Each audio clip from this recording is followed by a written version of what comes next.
sme veľmi radi, že sme tento zápas zvládli, pretože je to pre nás veľmi dôležitý zápas, čo sa týka psychiky, psychológie celého toho nášho vývoja, ktorý tu je, a ten zápas bol svojou úrovňou, si myslím, že veľmi kvalitný, pretože prispeli k tomu obidve mužstva.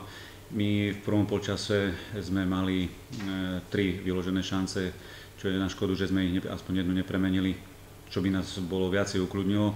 Zás na druhej strane ten druhý polčas sa viacej vyrovnal a super mal závary veľmi nebezpečné, a som rád, že nášmu brankárovi dneska vyšiel deň a to, čo mal, dá sa povedať, chytil, a bolo z neho cítiť istotu, takže čo sme v predošlých zápasoch tak nemali. Takže ja som veľmi rád, že z tohto pohľadu mužstvo to poňalo tak, ako sme si to všetci predstavovali.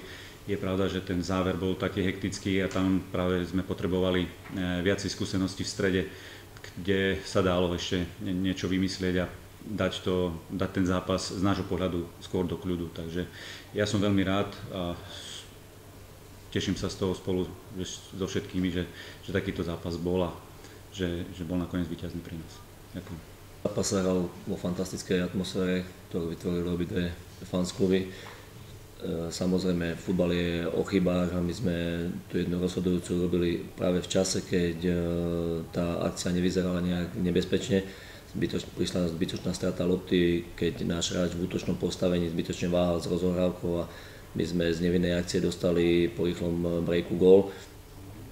Kolega povedal, ten prvý počas bol v režii, aspoň čo sa týka šanci hostí, ale my sme chceli aktívnou hrou napadať hráčov supera už pri rozohrávke, aj keď nie stále sa nám to darilo.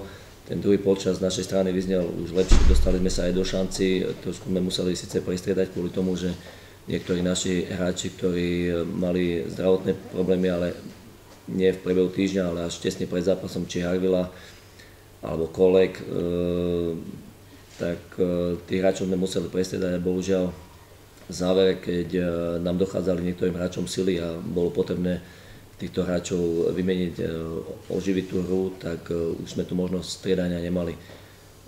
Pri troške šťastia mohol ten zápas skončiť aj remizou, čo by z mojej strany, ja si myslím, že naši chlapci hlavne za tú bojovnosť, za to nasadenie by si boli zaslúžili, ale super bol kvalitný a ja mu gratulujem k víťazstvu.